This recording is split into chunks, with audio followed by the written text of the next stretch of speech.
Hey, welcome to the Summit Host Hangout podcast where you'll learn how to plan, strategize, and launch your profitable online summit. No influencer status necessary. I'm your host, Krista from Summit in a Box, and today we're wrapping up our series on your summit speakers. Now, this doesn't mean we'll never talk about speakers again, so keep the questions coming. But after today, we are going to have one episode about summit accessibility and then move into a short series about mindset blocks around being a summit host. Today in episode 22, I am so excited to bring in an absolutely incredible guest to talk about how to get the most out of speaking at a summit and how you as a host can help your speakers get a great return from your event.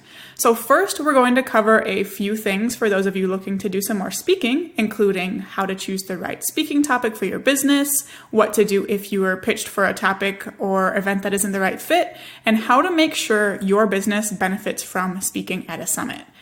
And then we'll move into some information for how you as a host can ensure your speakers benefit, including how to find the right speakers, how to make sure your speakers get a return, and a couple short sentences you can include in your speaker onboarding material that will make such a difference. And I cannot wait for you to hear all of this good stuff.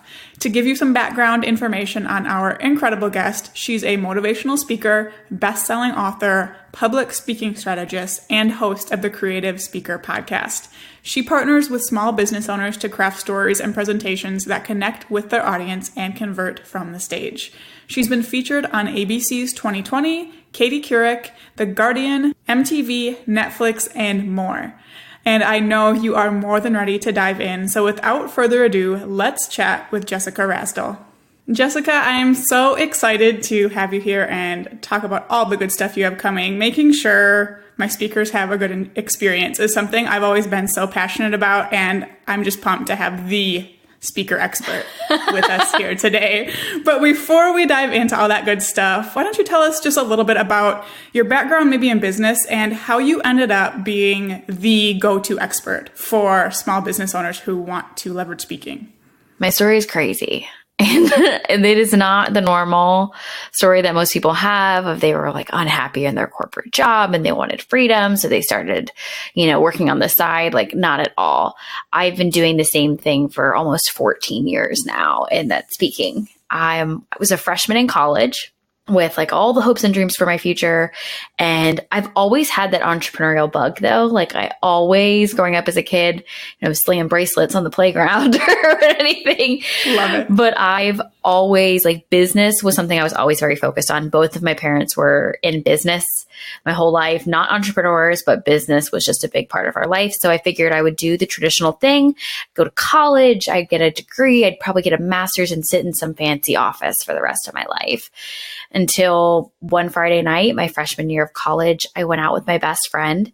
We ended up drinking and I drove us home, but we never made it home that night. And 1 mile from her dorm room, there was a car accident and my best friend was killed on impact. So in an instant, everything that I'd planned for my future, all of my hopes and dreams were gone. And I was fighting for my own life, trying to deal with the loss of my best friend, cope with the fact that all of this blood was on my hands and there was absolutely nothing I could do to change it. But there was something in me that just couldn't understand why I made it out of the car and she didn't. And I had just graduated from high school the year before, and prom time was coming up for this new group of seniors. I had no idea why or what compelled me to do this, but I reached out to the school I had just graduated from and I asked if I could come talk to them before their prom. Had no idea what I was going to say, but something in me was just convinced that if I could share with them my story, then maybe somebody wouldn't repeat the mistakes that we had made. And he let me, and I came, and nobody got in trouble that year. We received so many phone calls from parents whose kids had been arguing with them for weeks about going out after prom, and they decided to stay home. And it just lit a fire in me that maybe this was the reason I made out of the car. Maybe I was supposed to keep sharing this story. And the craziest part of it all is at this time, getting up on the stage and telling everybody what I had done, I was being charged with DUI manslaughter and facing 10.5 to 15 years in prison. The last thing somebody's going to recommend you to do is get up on a stage and share what you did. But there was no stopping me. Like, this was my life's mission and I was going to do it. And in 2.5 years, I spoke to over 15,000 people. I was like a force on a mission until one day I just couldn't do it. I was like, I'm done. I begged my judge to sentence me. I was like, I can't wake up one more day not knowing what's going to happen. And I need to close this door. I need to be able to continue knowing that this part is done so I can have a new chapter. And spoiler alert, I was sentenced to 4 years in prison, where 4 years of my life where all of my friends were in college, starting families, and I was not. I was in a very different situation. And when you come home from that and you're trying to rebuild the pieces, we want so bad to force things back together. Like when something breaks or something's not working, we just want to make it go back to the way it used to be. And the reality is we can't do that. It's never going to be the same. We've been changed. Everything has been changed. And I didn't want to talk about this anymore.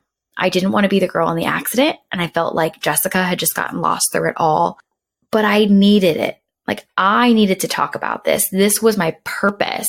And I really couldn't find meaning in keep going in life, really, to be frank, if I wasn't doing something to make it right. But my story had changed. I was no longer the girl waiting to go to prison. I was now the woman who had made it out the other side. And I had a different story to share. And that forced me to kind of rewrite this story and take ownership of it in a way that could still serve others, but protect my heart. And as I started getting into this world, I realized that this was something that business owners really struggled with. In today's world where we need to like show up all the time and be personable and get on Instagram and be this personal brand within our business, there's so much pressure to be vulnerable without airing your dirty laundry. And I felt like I just saw so many business owners really struggling with this. So I started in my consulting days with sharing stories. How could I help business owners share their stories in a compelling way that would still keep them credible, but make deep connections? And it was through that work that I realized I was missing something. We're just too close to the work that we do to realize what's important to other people. And at this point, I'd been speaking for a decade and didn't think that anybody could possibly need help with that until I went to my first creative conference and I was speaking. And I'd never been at like an entrepreneurial event with speakers before. And I was so used to the professional speaking world to realize that there were so many incredibly talented business owners who had no idea how to translate their message to the stage. And selfishly, I wanted to learn a lot at this event. Like I wanted the speakers to do a good job. I wanted to learn stuff. So I volunteered to help the speakers craft their talks, and it was incredible. The feedback, realizing that I started to see that maybe a lot of events in our industry were not delivering value. And it was more of a brag fest, and I wanted to change that. So I started helping business owners take those messages and take that content they were creating in their business and translate it over to the stage so that they could inspire their audience, make a difference, create a transformation, and still grow their business behind the scenes. That was a lot. No, you clearly do such a good job at it. And I feel like your story that you just started us off with is the best example of what you do that you could have given. Everybody go back, re-listen and just see how she did that. We know so much about her. We can appreciate her journey, but we can also see why she's the expert and why we should and can trust her with this. So I'm just so thankful you're on here sharing this knowledge. And I know I started laughing when you said that you didn't think, anyone could possibly need help with this, because we all need help with this. In my mind, we play this small game of who am I to do that? And, there's nothing they could gain from me. When in reality, we're all experts at our craft. Yeah, exactly. We do not give ourselves enough credit. Exactly. Oh, isn't that the truth? And I mean, that's why I'm so excited to have you on, because your expertise is not only going to help all of our listeners who are interested in leveraging speaking, but also all of our summit hosts who want to make sure the events they're hosting are actually benefiting their speakers. So I want to kind of cover both sides today. But since we've never covered anything for speakers on the podcast, I'd love to start with that side of it and then move into things that the summit hosts themselves should know. Does that sound good? Sounds great, because I have a feeling some of these summit hosts are doing both. Oh, yes, I definitely think so. So to start, something both speakers and event hosts, I guess, need to pay attention to is the fact that the topic they speak on is actually a topic that's going to benefit them. And I know I've been really tempted in the past to say yes to speaking at summits or doing like guest expert trainings for programs for someone on a topic that wasn't going to do a thing for my business, really. So my first question to you is, how do you choose a topic to speak on that will actually move the needle forward in your business? I'm obsessed with this. Like, this is probably the most important piece of the whole equation for anybody. One of the biggest reasons there is frustration for speakers or organizers in any capacity is mismanaged expectations. And if we cannot get crystal clear from the very beginning of what's going to be best for everyone, we can't get on the same page and somebody's going to lose. And I don't want anybody to lose. So when you're looking at your business, I want you to really first get clear on why is it that you want to speak, or why do you want to be on this podcast, or why do you want to do this collaboration? What is the reason behind this? Because there should be one of two things. You are either doing this because you want to build credibility. Maybe you are planning in the next year to create a digital product or launch a podcast, or you have a new offering that you really want to make sure people think of you as the go-to expert. Would be like your tier one speaking. Your goal is to build credibility. If you fall into the second category, which is my favorite, this is about conversions, where in your business, you have products and services and offerings where you want people to come into. You want to make conversions during your presentation. That would be tier two. So the first thing we have to do is figure out, why are we doing this? Is it to build credibility? Or is it to get conversions? It can be a mix of both, totally okay.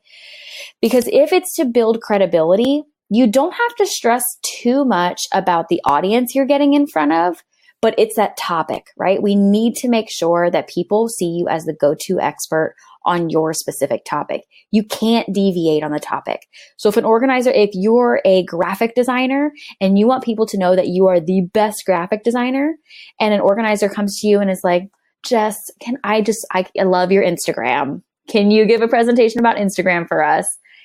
You're going to have to politely decline.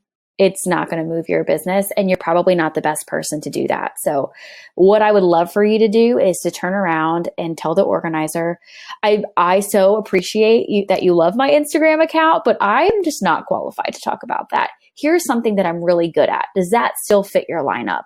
And if it does, awesome. You didn't lose the speaking opportunity. And if it doesn't, make a recommendation for somebody else who does fill that role. Because when we're able to step down and recommend somebody else, we are serving that organizer very well. They don't know now they're not stressed out about how they're going to fill this spot. And we're also like politely nudging them to pick people who are experts at their craft and not just anybody. So don't be afraid to make that recommendation. If you fall into tier two, where you want to make conversions, I'm going to be honest with you, the topic is not as important as much as it is the people you're speaking in front of. So if your goal is to move people back into your business, maybe you're looking for new clients that you can do graphic design for, and you work specifically with realtors. I don't know why I'm picking these ridiculous examples that I'm not going to have ideas for. Well, it's realtors very specifically. And your graphic designer friend who you're in a mastermind with comes to you and is like, oh my goodness, Jess, I would love to have you come talk about graphic design to my group of creative entrepreneurs. And you're like, it's not my people. Like, I'm not going to make any money on this because I work with realtors exclusively. Again, it's time for you to either do it as a favor, but don't expect the conversions, or politely decline. When you're looking for conversions, we obviously want to speak on topics that directly connect to your offer, but you can make some adjustments within your talk to tailor a topic to fit your offering. But if you're not in front of the right people, it's going to fall flat. So even if I want to move people back into graphic design work and the topic is about communications or something like this, we can still breadcrumb in how visuals play a role in that, right? You can still make that conversion. But if you're talking to the wrong audience, it's not going to happen. I've never thought of that before, how the different goals will decide what matters most, whether it's the audience or the topic, because I've definitely been, I guess, guilty, I'll say, in the past of thinking I need both. So I actually really like that you kind of open it up a little bit for us, but still give us that specific spot to focus. It's hard to kind of figure out what's the best thing for you to say yes and no to. And ideally, in a perfect world, I would love for you to have have your signature topics that are perfectly crafted and they go back to your offers. But when you're in that bind and you're trying to decide if it's the right fit for you, like those are your go-to. And if you have no idea what your topic should be, I've got a super easy exercise for that. I basically want you to take all of your offerings, and if we can't connect a dot, like we shouldn't talk about it, basically. You can do the workbook. It's at thepublicspeakingstrategist.com/speaking topics, but it'll walk you through the exact exercise I do with my clients, because I know that when you sit down and you're like, okay, I'm going to speak, what am I going to talk about? It's very overwhelming, and you can quickly feel like, in all these years of experience, I could talk about anything. So that should help you kind of find your sweet spot. Yeah, I'll link to that in the show notes for all you guys, because I'm sure it's incredible. I want to check it out right now, to be honest. But okay, let's say we got pitched for a great topic. We've been selected to speak. It's a good fit. Now what? Like in the past, I've let interviews go live and just kind of hoped something good would come of it. How can people make sure that they're actually making this speech work for their business? What can they do maybe within their speech or afterwards? What are some important tips? I love this. So before you ever go to do the interview, to record your video, to get on a stage, it doesn't matter. I need you to think about what's going to happen after your talk. So you're not in the business of talking at people. You're in the business of delivering transformations. This could be in a business, in somebody's personal life, in their finances. It could be anything. Whatever it is that you do, like you are there to help the audience have a transformation. And if you stop that transformation when your talk is done, they're probably not going to get a good result, right? They're just receiving your information. So what needs to happen after your talk in order for them to get a result? I want you to really sit with that and say, okay, if I'm going to help people live a more healthy life, and the first step within my teaching points is to help them clean up their pantry, then maybe it would make sense for me to challenge them to go do that right away. Like, what's something that somebody should go do when the talk is done? So once you have figured that out, we obviously want to create a free resource for them that they can download. That way you can get their email address, you can hold them accountable, you can start nurturing them through this and make sure they are getting that transformation. But also so that you on the back end can grow your email list and make your money, because this isn't free. But you can't do any of that if you haven't thought about the transformation as a whole, because then what happens is you're just like, oh, cool, I've got a freebie. I'll slap that up there at the end and I'm sure they're going to download it. And it's not going to connect at all. They will have no reason to go download this, and they don't want to give you their email because this just feels weird and disconnected. And now in order for them to actually say yes to your offer, whether it's free or paid, there's a few things you have to do during the talk in order to get them there. When we need to explain why you're the person to talk about this. Remember how I did that in the beginning? Yeah, I need you to do that. And then we also need to show them why this is something they should actually care about. So if we're telling them that it's time to get healthy, I like cookies. Like, why? Why should I care? What difference is this going to make for me? We have to remember that we're all a little bit selfish. So play into that for your audience and help them see how it's going to benefit them. The third thing that's really important, and unless you're one of my students, you're probably not doing this, is we have to overcome their objections before we teach them anything. Like, write it down. They're not going to be ready to, not everybody in your audience is going to receive your teaching points if they still have a block up about it.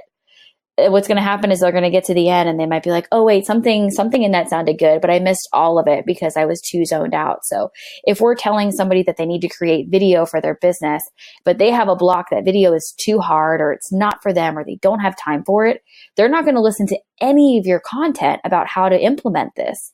We have to overcome that before your teaching point. So, and if you haven't shown them why you're the person to trust, why this topic matters to them, and overcoming any of their objections, you're probably not even going to get them to the point where they feel like your content is valuable. There were some things that really, really stuck out with me. First was your point of start with the end in mind. So don't even start outlining your talk until you figure out what the end transformation and goal is. And that's like, yeah, I'm sure to you it's like, well, duh. But to me, I was like, oh, that makes sense.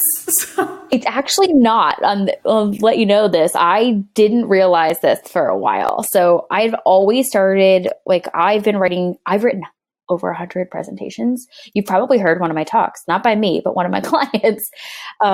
I've been writing talks for so long, and I've always started with the message of like, what's the one thing we need to get through to our audience? Because everything should be built around that. But in the last 2 years, I've really, really gone deeper on this conversion piece. And I've watched the analytics with my clients because I'm a nerd, and I've studied what's worked and what hasn't. And I find that it saves so much time in the speech writing process if we start with, where do I want to move them to? What do I want to happen for them? It like cuts the speech writing process in half. Yeah, I mean, I can totally see it. You don't have to be, draft something out and be like, oh, wait, now what? Which is what I would do. Instead, you have it all kind of there. Like trying to shove the square in the circle peg at the end to get them through. Yeah. Start swapping slides around. We've all done it. And, yeah. Oh my gosh. Yeah. And then something else you said that I just can't get over is don't stop the transformation when your talk is done. And I feel like that gives so much more guidance on what to offer at the end. It makes that offer, whether it's a freebie or not, so much easier to think of because you can, okay, what do I want them to do after that? How can I keep them taking action? And that just makes it so much more clear. And, and for your clients, like you think most of you probably are not offering something paid at the end of your talk, right? It's probably frowned upon in whatever outlet you're in. But if you can help somebody get a quick win, they're much more likely to come back for your paid offer that you're going to offer them maybe in that next email or two. So I would highly advise, don't skimp on that opt-in. I know it's so tempting to just be like, what do I already have done? What can I slap up there? And your presentation, again, is about a transformation, and we're just going to keep that sucker going. And I feel like as summit hosts, then we have a responsibility to make that possible for our speakers. So let's like shift into that a little bit. My hope is that after people have heard, like summit hosts listening, have heard what we just talked about, they are even more dedicated to ensuring their speakers benefit, because when their speakers benefit, their audience is going to. They're not only going to get a transformation and like a little shot of feel good during the presentation, but it can continue on and be, looped back in with that summit. So do you have any tips, I know you do, on finding the right speakers for a summit that are going to, make all this possible and then make it easier to, line up things well for the speakers down the road? No, I know, we were actually just in my membership the other day talking about summits. Somebody had asked a question about it. And I was like, well, the only person I know who does this well is Krista. So just go follow her and see how she does summits. And I was Thank you. But you said something, we recorded an interview for my podcast, and you said something on there that I was just floored. I thought it was so smart. So I'm going to repeat back what you said and then elaborate on it. Okay. So you talked about how when we're looking for speakers, we, obviously it's tempting to be like, who's the person with the big following? Who's got the big email list?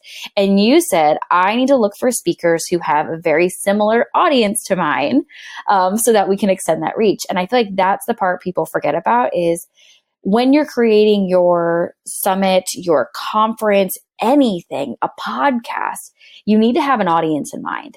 And if the goal isn't to serve if one of the goals isn't to serve that audience, we're going to miss the mark. So I say always start with who's the audience? Who is it that this is for? What is the reason that they would join this thing? Because if there's not a clear reason, it gets muddy, and nobody's going to be conditioned to take action. And if we're telling them they're going to go through this summit to learn something specific, or, when there is more of a focus on the training, we're preconditioning them to get a result and to want to take action. So get super clear on who the audience is, what we want them to get from it, really why they would join, why would somebody join into this. Then I say from that point, most important thing is to think about, again, I come back to the transformation. When that person is coming to our summit, what is their before state? Where are they at right now in their life and business? What do things look like? And where do we want them to be at the end? How do we want them to feel? What should they be able to know, do, understand, achieve? And then from there, you have a clear path where plots kind of need to be pointed in between. So in order to get from that beginning to the end, what do they need to learn along the way? That's going to give you crystal clear topics that need to be covered.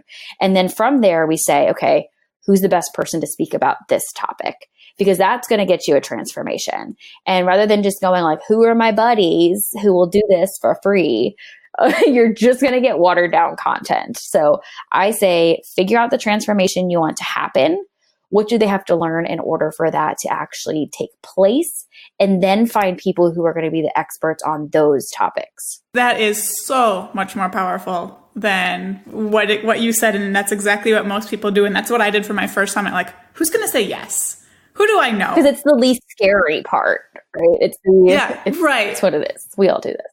Yeah, it makes it a lot easier to like tackle getting started with your pitches, but it's so much more worthwhile for absolutely everyone involved. You, your attendees, your speakers, if you do exactly that and craft topics that will help the attendees with their transformation, and then pick your speakers based on that. That's incredible. You have a freebie all about finding speakers too, right? I do. It's a workbook, exactly that. It's going to have you go through that whole exercise and figure out the transformation. And then we also, once the hardest part is to figure out that beginning part of what is it that I'm going to cover, because I can't create that for you. That's your vision. You've got to tell me what the vision is. So you need to figure out what you want to see happen. Like in an ideal world, nothing is too crazy. Don't worry. You can find the speakers. That's later. That's easy. There are more than enough people out there. Trust me. And at the end, there's even a link where we'll match you up with speakers. So if you don't know somebody to fill that spot, we've got tons of students and clients who are trained on how to deliver a good talk, and they'll help you out. So it's totally free. Nobody's going to charge you for this. I want my clients to speak. So I think it's like the publicspeakingstrategist.com/organizer. So if you're an organizer and you need help curating your lineup, the workbook will take you through that exercise I just mentioned so that you're creating a transformation and not just, the opposite. I love that. That's like an incredible resource, and I'll add that one to the show notes as well. Okay, so our hosts have an incredible speaker lineup. Now, what can they do to make sure those speakers are going to get results? What do you like to see hosts do to make sure you and your clients are actually set up to be able to get results outside of, pick them for the right topic or an event? So for me, there's a couple things that I look for, and I'm going to just think about one in particular because I just said yes to one. I hardly say yes to online summits, and I'm just going to clarify why. So if you're not sure if you should say yes or no to online summits, because my audience typically doesn't watch online summits. And I'm in the market of conversions. I'm in tier 2. So I want to be in front of my people, just so you have an example of what I said earlier. But this one is for a client of mine. So of course I'm going to be on her summit. I don't care about the conversions. I want to go serve her people. But she has one coming up. So things that I'm looking for is she doing her due diligence to educate her audience around what they can expect from this? So that's really important. And like I mentioned before, if we're not clear on the transformation that they can expect, they're not going to expect to do any work. And we do need our people to do work in order to get a result. So we have to condition them from the beginning that this isn't just for you to absorb a bunch of content. Here's what I want for you to be able to do at the end of it.